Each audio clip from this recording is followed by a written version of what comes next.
สบายดีลุงสบายดีโอ้เป็นอะไรเป็นไข้เหรอวะลุงอ่ะโอ้จิแค่ขออนุญาตเราขึ้นเฮือนได้หรือเปล่าลุง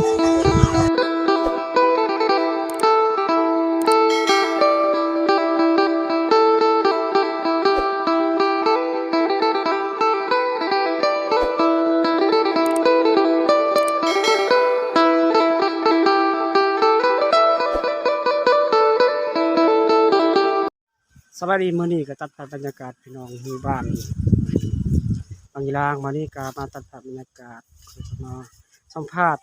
วิถีชีวิตของชนบทวันนี้ก็เบิ่งรับชมนำกันนี่หมู่บ้านนี่แหละพี่น้องเพิ่นก็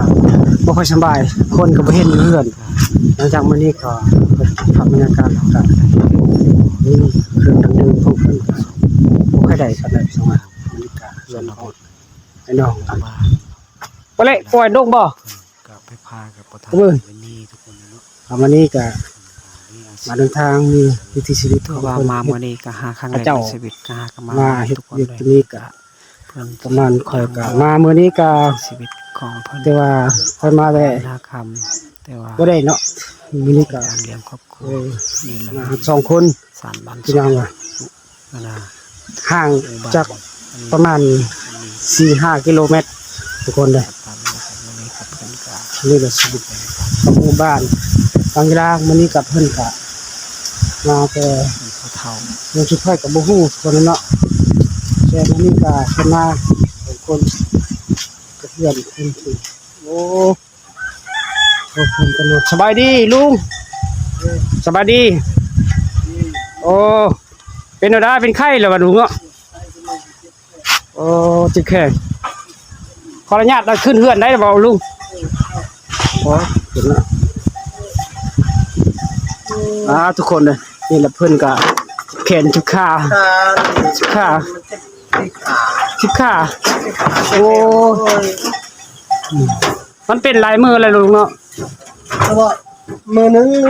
งนี่แต่ว่าชิบขานี่คือ2 มือโอ้พี่น้องเลยเห็นกับจิบขาทุกคนตัวนี้มันหั่นเนาะบ่ได้ไปห้องหม้อบ่ลุงมันดูมันกระดูกขนาดบ่ได้ไปห้องหม้อวะบ่ได้ไปเนาะไป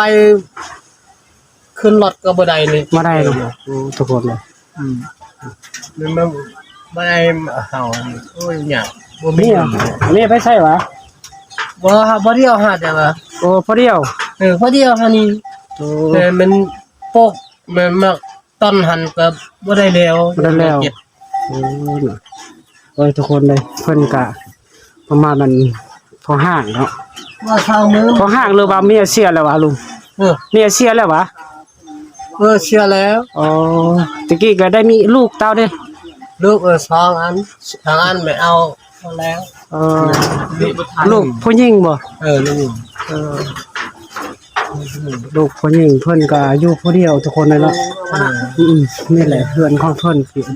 วิถีชีวิตของเพิ่นนะใส่อยู่นี่ก็ตักน้ำตำข้าวก็มีแต่ผู้เดียวเท่าในชีวิตของเพิ่นคนนี้ก็ทุกอีหลีทุกคนเลยแต่ว่าข้าวกินก็บ่มี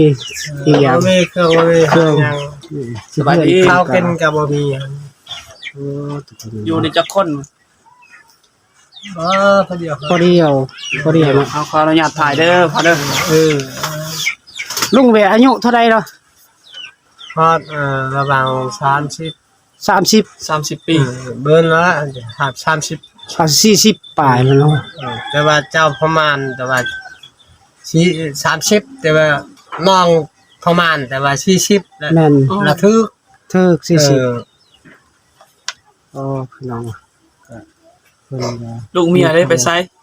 ขออนุญาตถามเด้อเสียไปเลยเนาะลุงเสียตะกี้หันคือ3ฮอดอย่าง6 ปีแล้ว6 ปีแล้วเฮาผู้เดียวความเฮานี้ตอนนี้เพิ่นก็อยู่ผู้เดียวเนาะอยู่ผู้เดียวเมียเพิ่นก็เสียไปแล้วเมียก็เสียแล้วเฮาก็6 ปีแต่ว่าเฮาก็อยู่ผู้เดียว อยู่มันน้องเฮาแน่มันพวยน้องเฮานี้ โอ้ ตะกี้แต่ว่าเฮาอยู่บ้านอรวยตะกี้ มันย้ายบ้านอยู่นี่ ยายบ้านตัวนี้มันเพื่อนมันน้องเฮานี่มันเอามันพัวตัวนี้ โอ้ พัวโรงพยาบาลนี่ แสดงว่าน้องเอาผัวอยู่นี่แม่นบ่ แต่ว่าเฮาแต่ไปนำกัน ก็อยู่นำเพิ่น เ โอ้อยู่นำเพิ่นเนาะ ออ ตะกี้ก็อยู่บ้านอรวยเนาะ ตะกี้บ้านอรวย บ้านรวย แล้วหลังจากย้ายแต่อรวยก็อยู่นี่ ยายไป น้องก็สู้เมียอยู่นี่เพิ่นก็ไปอยู่นำน้องหลังจากน้องก็เฮ็ดเฮือนต่างทุกคนเลย อันนี้มันอันนี้บัดนี้เพื่อนนี่บ่แม่นเพื่อนเอาให้เพื่อนแต่ว่า เฮือนพี่น้อง เพื่อนพี่น้องเฮานี่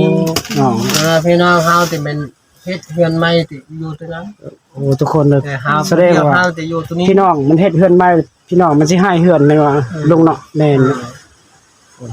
แสดงว่าเฮือนพี่น้องทุกคนเลยเพิ่นก็เฮ็ดเฮือนก็บ่ค่อยได้บ่ค่อยไป เนาะ เอ้าคลิปนี้ก็ซ้ำนี่ลุงก็มีคำตอบคำสั่งลุงก็สิเพิ่นสิกล่าวเอา